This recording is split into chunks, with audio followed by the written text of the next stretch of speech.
The mashed potatoes sat untouched on my plate, growing cold, as Mom's question hung in the air like a storm cloud ready to burst. "Why didn't you come to your sister's baby shower?" 7 words, that's all it took to shatter the fragile peace I'd been maintaining for the past 3 years. Around the Thanksgiving table, everyone froze. My father's fork stopped midway to his mouth. My brother-in-law Marcus suddenly found his wine glass fascinating. And Jessica, my sister, my former best friend, the woman whose baby shower I'd deliberately missed, stared down at her very pregnant belly as if she could disappear into it. The turkey Mom had spent 2 days preparing might as well have been cardboard. The cranberry sauce, the stuffing, the green bean casserole that Aunt Linda always brought, none of it mattered anymore, because Mom had asked the question, the one we'd all been dancing around for months. I set down my fork carefully, buying myself a few seconds. Through the dining room window, I could see the oak tree where Jessica and I used to build forts as kids, where we'd made promises to always be there for each other, where we'd sworn nothing would ever come between us. How naive we'd been.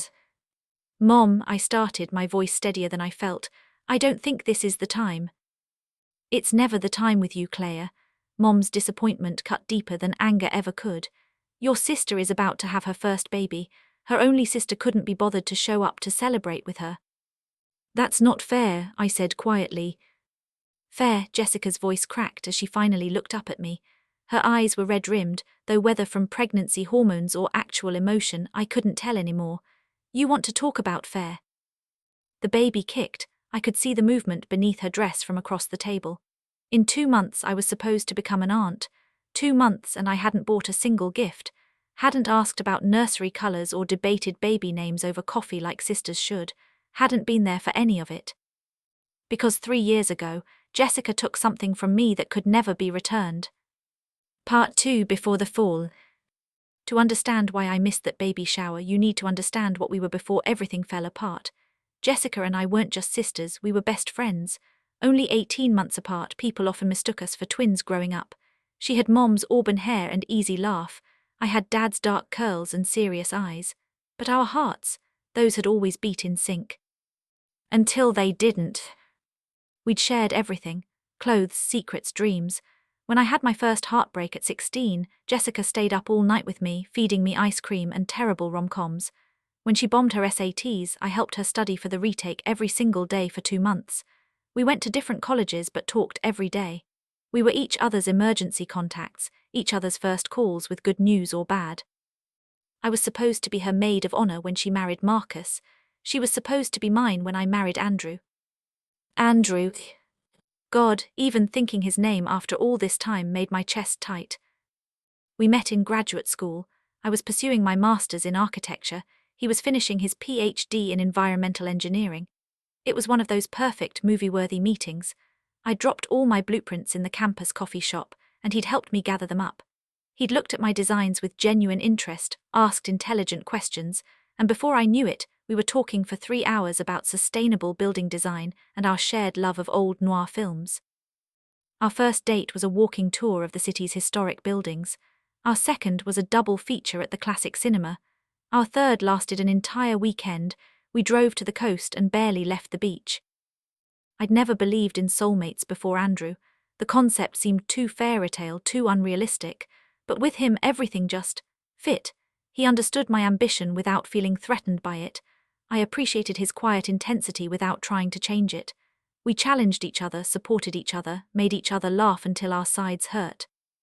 When he proposed on the 2-year anniversary of that coffee shop meeting, with a ring he'd designed himself, incorporating geometric elements that referenced my favorite building, I cried so hard I couldn't say yes for a full minute.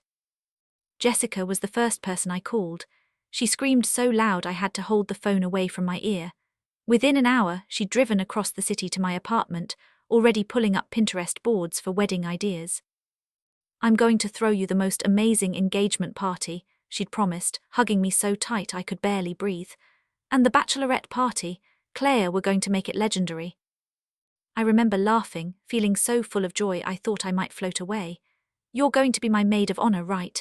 I mean, obviously, but I should officially ask." "Obviously I'm going to be your maid of honor," she'd pulled back, mock-offended. "Who else would keep you sane during all the wedding planning insanity?" That was May. By August, my engagement was over and Jessica was dating Andrew. Part 3: The Unraveling. The Thanksgiving dinner felt suffocating now. I could feel everyone's eyes on me, waiting for an explanation I didn't want to give. "Claire, answer your mother's question." Dad's voice was gentle but firm. He'd always been the peacekeeper in our family. I looked at Jessica, really looked at her. She'd changed so much in 3 years. Her hair was shorter, styled differently. She dressed more conservatively now, Andrew's influence probably. He'd always liked things traditional, classic. She'd gained weight even before the pregnancy, the kind of weight that comes from contentment, from happy dinners and relaxed weekends. She looked good, happy.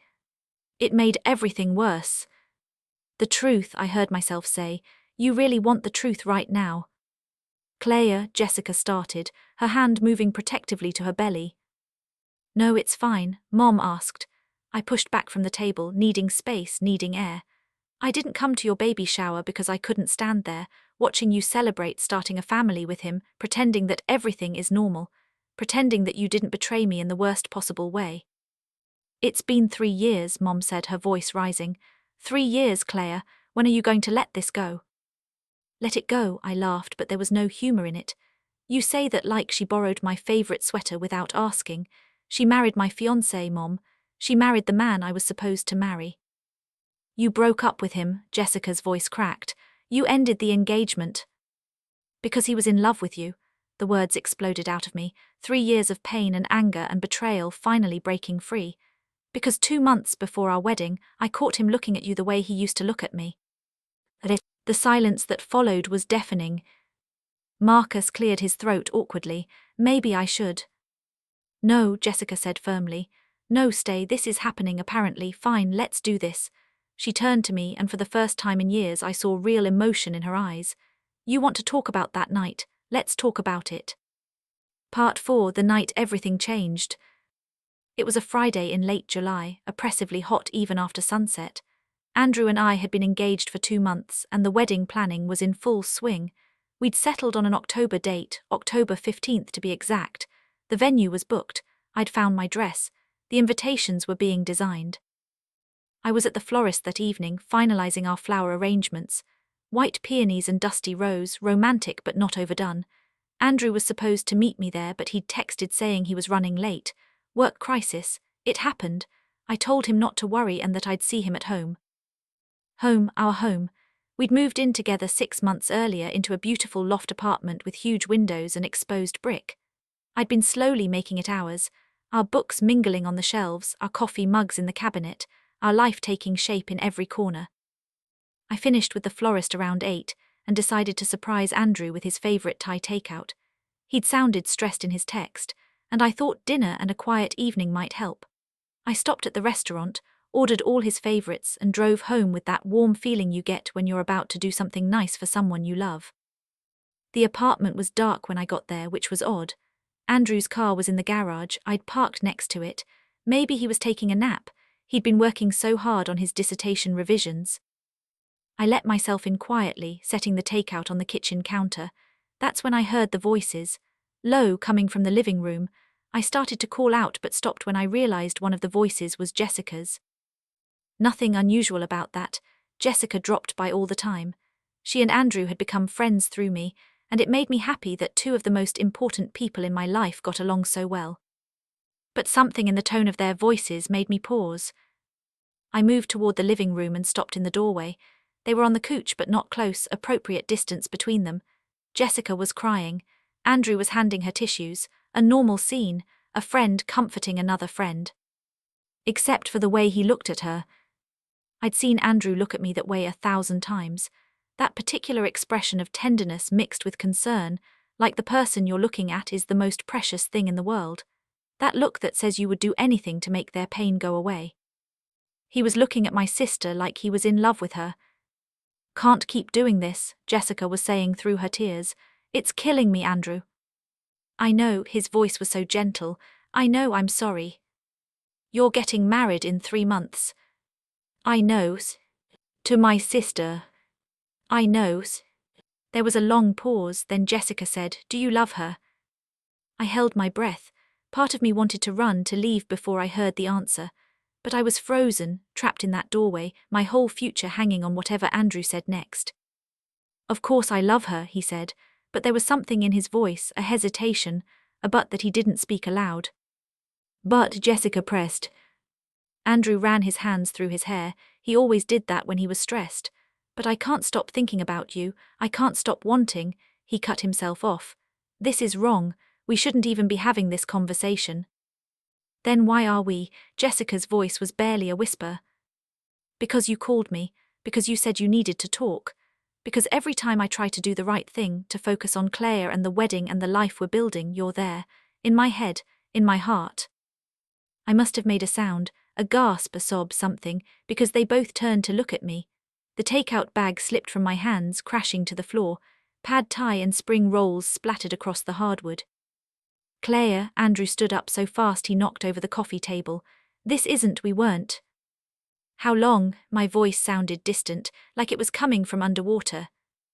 Claire, please let me explain. How long? Jessica was crying harder now, mascara running down her cheeks. Nothing happened. Claire, I swear nothing physical ever happened. That's not what I asked. I looked at Andrew. How long have you been in love with my sister? He opened his mouth, closed it, opened it again. I don't. Don't you dare lie to me. Not now, you owe me the truth. The silence stretched between us like taffy. Finally, Andrew's shoulders slumped. 6 months, maybe longer, I don't know exactly when it started, it just did. 6 months, half the length of our engagement, possibly longer than we'd even been engaged. Did you ever love me? I asked. Or was I just a placeholder until you figured out what you really wanted? No, Claire, no, I did love you, I do love you, it's just complicated, I finished bitterly. Is that what you were going to say? Jessica stood up. Claire, I'm so sorry, I never meant for this to happen. I tried to stay away, I tried to get over it. But what? But you wanted what was mine. But you couldn't stand to see me happy. That's not fair. Fair, I laughed, hysterical. You want to talk about fair? I'm supposed to marry this man in 3 months, Jessica, 3 months, and you're telling me he's in love with you, that you're in love with him, and I'm supposed to think that's fair. Andrew stepped toward me. Claire, please, we can work through this. I'll go to counseling, I'll do whatever it takes. To what? I backed away from him. To stop being in love with my sister. That's not how feelings work, Andrew. I choose you, he said desperately. I'm choosing you, Claire, the wedding is still on, nothing has to change. But everything had already changed. I could see it in the way his eyes kept flickering to Jessica, even as he was pledging himself to me. I could see it in the way she looked at him with such longing it was physically painful to witness. And I knew in that moment that I couldn't marry him, not like this, not knowing that every time he looked at me he'd be wishing I was her. Part 5, the aftermath. At the Thanksgiving table, the memory of that night sat between us like a living thing. You're right, I said to Jessica, my voice hollow. I did end the engagement, because what was the alternative? Marry a man who was in love with my sister, spend the rest of my life wondering if he was thinking about you every time he touched me. Marcus shifted uncomfortably. I'd almost forgotten he was there, Jessica's husband, the man she dated briefly in college before we both moved away. They'd reconnected at our uncle's funeral of all places, a year after my broken engagement, a year after Jessica and Andrew had started officially dating. I'm sorry you got hurt, Jessica said, and to her credit she sounded like she meant it. I never wanted to hurt you, Claire, but I can't apologize for falling in love. You could have stayed away from him, I shot back. You could have moved to a different city. You could have done anything except date and then marry my ex-fiancé. For how long? Jessica's voice rose. How long was I supposed to punish myself for something I didn't ask for? How long was I supposed to put my life on hold? Forever, the word burst out of me. You were supposed to put it aside forever, Jess. That's what sisters do, that's what loyalty means. That's not fair. Stop saying that's not fair. I was standing now, though I didn't remember getting up. You want to know what's not fair? What's not fair is that I lost both of you that night. My fiancé and my sister. My whole life imploded and you two got your happy ending. It wasn't a happy ending, Jessica said quietly. You weren't there, Claire, you didn't see how hard it was. Oh, I'm so sorry your romance was difficult, I said sarcastically. How terrible for you. Stop it, Mom interjected. Both of you stop it. This is Thanksgiving. We're supposed to be grateful to be together as a family. We haven't been a family for 3 years, I said flatly. We've been pretending, going through the motions at holidays because it's expected, but we're not a family anymore. Families don't do this to each other. Dad set down his napkin. Claire, honey, I understand you're hurt. Hurt, I laughed bitterly. I'm not hurt, Dad, I'm destroyed, there's a difference. The baby kicked again. I watched Jessica's hand move to the spot, protective and automatic. Soon she'd have a daughter of her own. I wondered if she'd teach her about loyalty, about sisterhood, about all the promises we'd made to each other that she'd broken. I should go, I said, grabbing my purse. No, Mom said firmly. No, you should stay and we should talk about this like adults. We are talking about it, I'm just not saying what you want to hear. What do you want from me, Claire? Jessica's voice cracked. Do you want me to divorce Andrew, give up my marriage, my baby? The question hung in the air. What did I want? For time to reverse, for that night to have never happened, for Jessica to have been stronger, to have loved me more than she loved him. I want my sister back, I said finally, and my voice broke on the last word. I want the person who knew all my secrets, who I trusted more than anyone, who promised we'd be each other's maids of honor and raise our kids together and grow old telling stories about all our adventures. Tears were streaming down my face now. I want you to have chosen me, Jess. Just once I wanted you to choose me over him. Jessica was crying too. I did choose you. For months I chose you, I stayed away from him, I tried to date other people, I did everything I could to kill these feelings. But Claire, I was miserable, and he was miserable, and you were miserable trying to plan a wedding to someone who had one foot out the door. So this is my fault now. That's not what I'm saying. Jessica stood up, one hand on her back, the other on her belly. I'm saying there were no good options. Someone was going to get hurt no matter what. And I'm sorry it was you, I'm so sorry, but I can't regret my life, I can't regret my husband or this baby. I'm not asking you to regret them, I said quietly. I'm just saying I can't celebrate them with you. Part 6, the pieces that don't fit. The days after that Thanksgiving were some of the hardest I'd ever experienced. Not because anything particularly terrible happened, but because I finally had to face the truth I'd been avoiding for 3 years. I wasn't healing. I was festering. My apartment, a small one-bedroom I'd moved to after selling the loft Andrew and I had shared, felt more suffocating than usual. Every room echoed with the life I should have been living. The spare bedroom that should have been a nursery by now. The dining table where we should have been hosting family dinners. The bed I slept in alone, night after night, while Jessica and Andrew built their perfect life together. I called in sick to work on Monday. And Tuesday. By Wednesday my boss, Sandra, was leaving concerned voicemails. But I couldn't bring myself to face the world. Couldn't plaster on the smile I'd perfected over the past 3 years, the one that said I'm fine really, I've moved on. Because I hadn't moved on, not even a little. On Thursday morning there was a knock at my door. I considered ignoring it, but the knocking persisted. Finally, I dragged myself off the couch, still in the same sweatpants I'd been wearing since Thanksgiving, and opened the door. My father stood there, holding a bag from my favorite bakery. I brought croissants, he said simply. May I come in? I wanted to say no, but this was my dad, and he'd driven 45 minutes across the city, and he had my favorite chocolate croissants, so I stepped aside and let him in. He didn't comment on the state of my apartment, the empty takeout containers, the blankets strewn across the couch, the pile of tissues that had accumulated beside my laptop.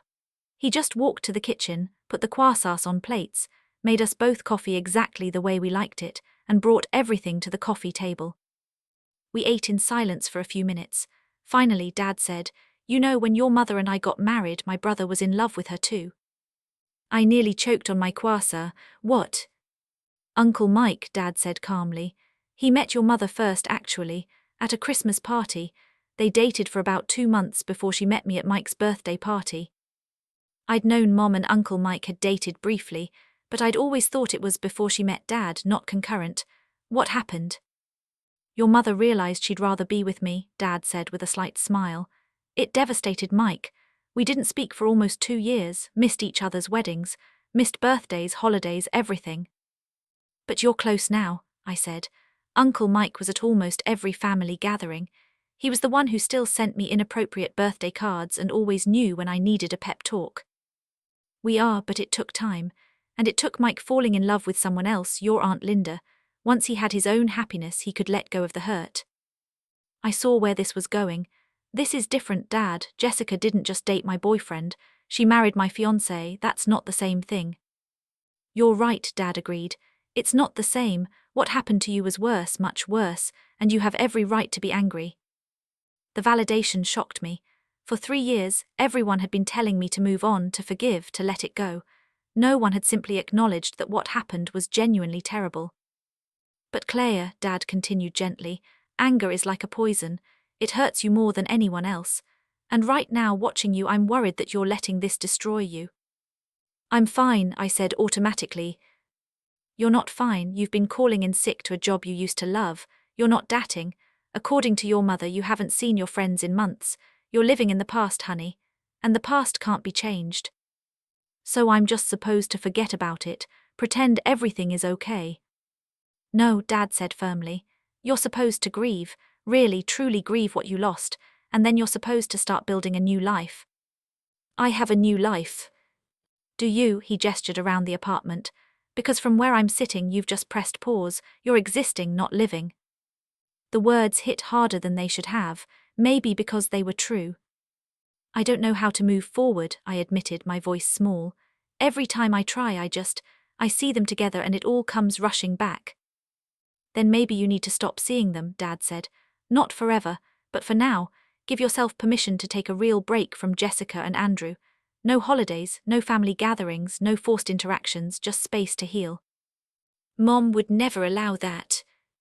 Your mother loves you, Dad said, and she'll understand, eventually. But Claire, you have to take care of yourself. You can't set yourself on fire to keep others warm. Part 7, the distance. Taking space from my family felt like amputating a limb at first. I skipped Christmas that year, the first time I'd ever missed a major holiday. Mom called crying, but I held firm. I needed this. I needed to figure out who I was without the constant reminder of what I'd lost. I started therapy. Dr. Morrison was a woman in her 60s with kind eyes and a no-nonsense approach that I found comforting. She didn't coddle me or tell me what I wanted to hear. Instead, she asked hard questions. What are you afraid of? She asked during our 3rd session. I don't know what you mean. If you forgave Jessica, if you moved on, what would that mean? I thought about it, that what she did was okay. Or I struggled to find the words. Or that I didn't matter, that my pain didn't matter. Dr. Morrison leaned forward. Your pain matters, Claire, but holding on to it isn't making it matter more. It's just making you hurt more. I don't know how to let it go, I confessed. Have you told Jessica how you really feel? Not in anger, but honestly. What's the point? She married him, it's done. The point, Dr. Morrison said gently, is that you're carrying around all these feelings with nowhere for them to go. They're trapped inside you, poisoning everything. Maybe you need to let them out. I thought about that for weeks. What would I even say? How do you articulate 3 years of pain to the person who caused it?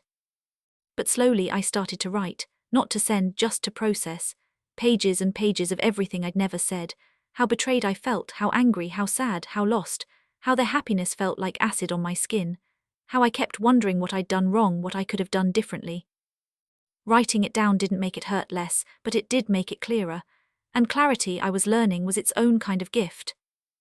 Meanwhile, I started saying yes to things again. My friend Rachel had been trying to get me to join her book club for months. I finally agreed. The women there didn't know my history, didn't look at me with pity or judgment. I was just Claire, who liked mysteries and always brought excellent wine. I took a pottery class. I was terrible at it, but there was something satisfying about working with my hands, creating something tangible. Even if that something was a lopsided bowl that could barely hold anything. I started running. Just a mile at first, then 2, then 5. The physical exhaustion helped quiet the mental noise. And slowly, very slowly, I started to feel like maybe I could survive this after all. 6 months after that disastrous Thanksgiving, I was at the farmer's market when I ran into Marcus. Jessica's husband, my brother-in-law technically, though I'd never thought of him that way. Claire, he said, looking as surprised as I felt. Hi. Hi, I clutched my bag of tomatoes like a shield. How are you? Fine, you. Good, good, he shifted his weight awkwardly.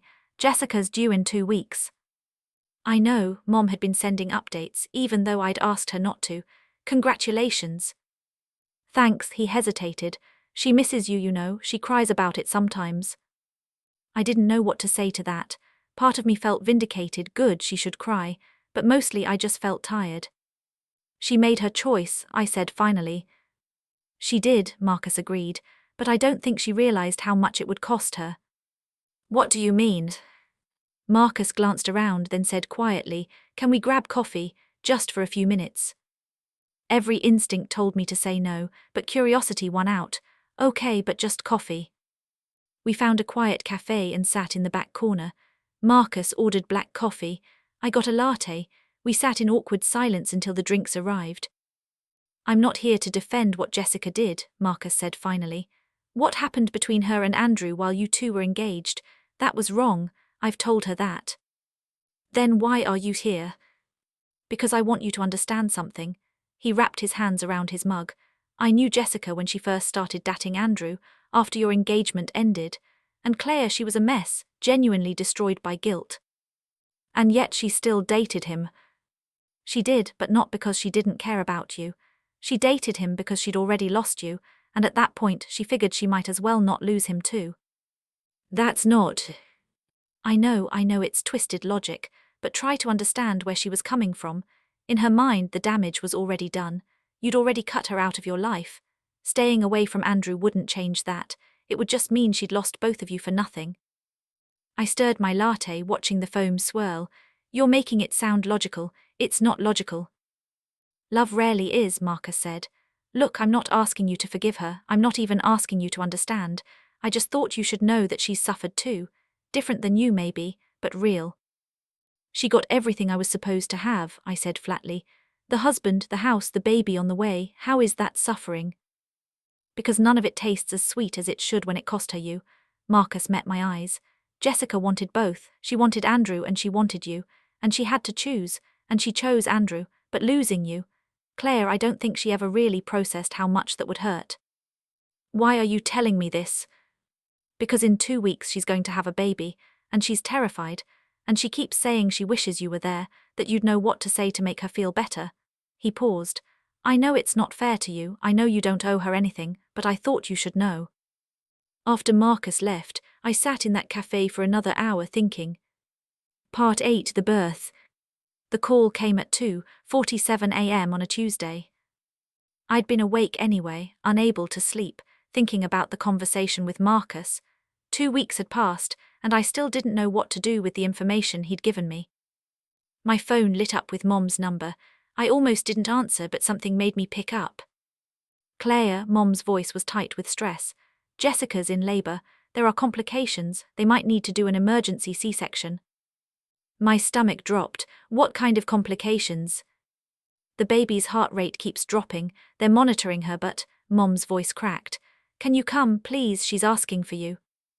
I should have said no, should have remembered 3 years of hurt, should have protected myself. Instead, I heard myself say, I'm on my way. The hospital was 40 minutes away. I made it in 25, breaking probably a dozen traffic laws.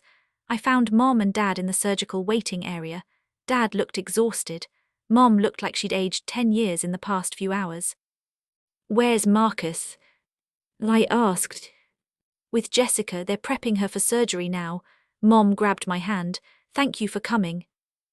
I didn't know how to explain that I hadn't really made a conscious decision. My body had just moved, put on clothes, grabbed keys, driven here, as if some part of me remembered that Jessica and I used to be a unit, that when one of us was in trouble, the other showed up. Even after everything. We waited, minutes felt like hours. Finally, a nurse came out. Family of Jessica Hayes. We all stood. The baby is here, a girl, 6 pounds 8 ounces. She's in the NICU as a precaution, but she's breathing on her own and her vitals are good. And Jessica, Mom asked. She's in recovery. The surgery went well. She should be awake in about an hour. You can see the baby now if you'd like. Dad and Mom went immediately. I hung back, suddenly unsure. What was I doing here? This wasn't my baby. This wasn't my family, not really, not anymore. But then the nurse looked at me. Are you Claire? Yes, how did you? Your sister kept asking for you before the anesthesia. Where's Claire? I need Claire, over and over. The nurse smiled kindly. I think she'd want you to meet your niece. My niece?